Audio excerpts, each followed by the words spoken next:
आज का हमारा टॉपिक है धारा और अनुगमन वेग में संबंध।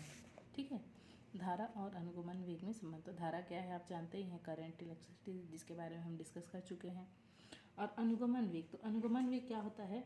अनुगमन वेग वह नियत वेग है, वह कांस्टेंट वेग है, औसत वेग है, जिसमें कि मुक्त इलेक्ट्रॉन यानी बाह्य इलेक्ट्रॉन बाह्य विद्युत क्षेत्र के प्रभाव में किसी भी चालक में प्रवाहित होते हैं। मतलब जहाँ पर विद्युत क्षेत्र का कोई प्रभाव होगा वहाँ पर मुक्त इलेक्ट्रॉन जो है प्रवाहित होते हैं, और इसे हम वी डी से रिप्रेजेंट करते हैं। ठीक है, ये उस अनुगमन वेग को हम वी डी से रिप्रेजेंट करते हैं, जिसको हम इंग्लिश में कहते हैं, देखो ये relation between current and drift velocity. तो ये अनुगमन वेग को हम ड्रिफ्ट वेलोसिटी भी कहते हैं, वेलोसिटी का वी और ड्रिफ्ट का ये डी।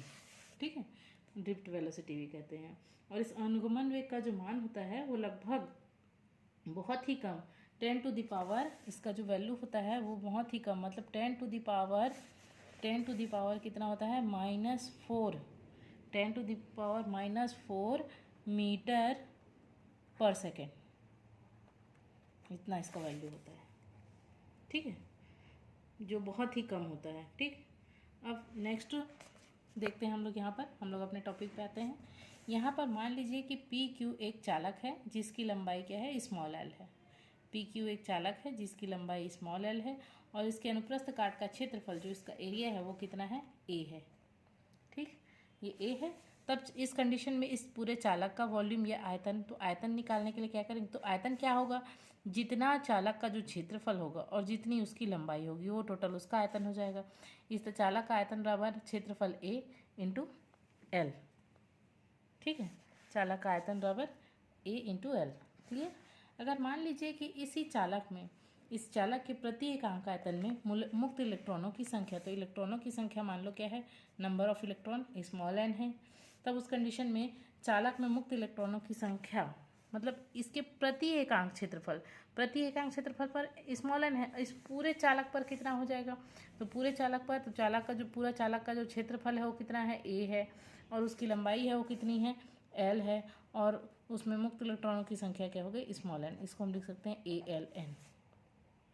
अगर प्रत्येक इलेक्ट्रॉन पर, इसमें जितने भी इलेक्ट्रॉन प्रवाहित हो रहे हैं उसी सभी इलेक्ट्रॉन पर आवेश का मान स्मॉल ई हो। ठीक है, स्मॉल ई, जिसको चार्ज या फिर आवेश को हम ई से रिप्रेजेंट करते हैं, तो स्मॉल ई हो, तब उस कंडीशन में चालक पी क्यू पर टोटल आवेश, इस पूरे चालक पर है ना, इस पूरे चालक पी क्यू पर कुल आवेश कितना होगा? तो कुल आवेश को हम किससे रिप्रेजेंट करते हैं? कैपिटल क्यू से। तो ये हो गया इक्वल टू, तो मतलब जितना उसका जो क्षेत्रफल है वो होगा, जितनी उसकी लंबाई है वो होगा, उसमें इलेक्ट्रॉनों की संख्या जितनी है वो होगी, और उस पर जो चार्ज है वो होगा ई। तो ये हो गया इक्वेशन नंबर फर्स्ट। अगर मान लीजिए कि इसी चालक को, ठीक, इसी चालक को अब एक बैटरी से जोड़ देते हैं, तो इस प्रकार से हम इसको यहाँ पर एक बैटरी से जोड़ कर दिए, एक पॉजिटिव सिरा एक निगेटिव सिरा। जब इसको बैटरी से जोड़ देते हैं तो इसमें क्या होगा? बैटरी से जोड़ेंगे तो इसमें विद्युत क्षेत्र प्रवाहित हो जाएगा, विद्युत क्षेत्र उत्पन्न हो जाएगा, जिससे कि इसमें करंट फ्लो होने लगेगा।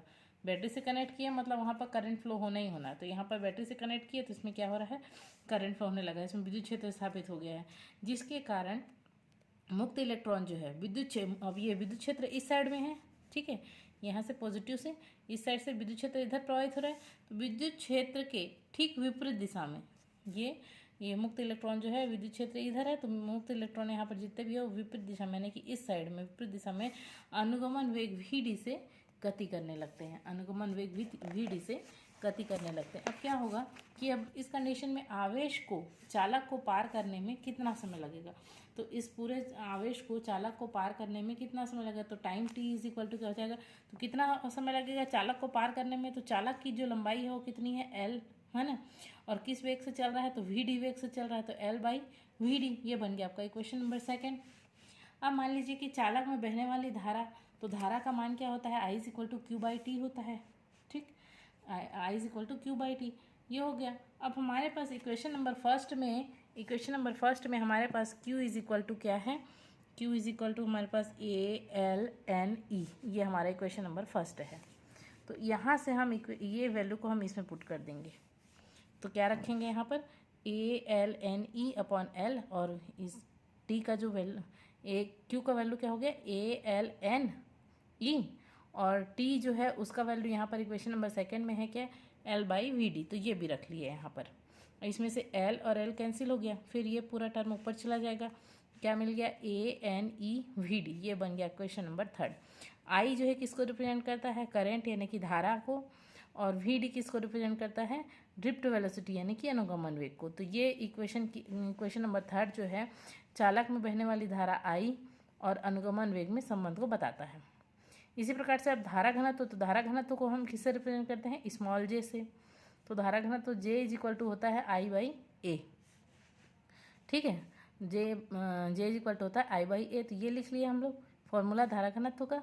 अब यहाँ पर क्योंकि हम J इज इक्वल टू, अब यहाँ I का वैल्यू हमारे पास इक्वेशन नंबर थर्ड में है, ठीक है, तो इसको पुट करेंगे यहाँ पर I के जगह में NEAVD, ये हो गया, और नीचे में A है तो वो A ही रहेगा, फिर A और A कैंसिल हो जाएगा, यहाँ पर से क्या मिल गया हम लोग को, J is equal to NEVD, ये बन गया इक्वेशन नंबर 4, ठीक है, ये बन गया हमारा इक्वेशन नंबर 4।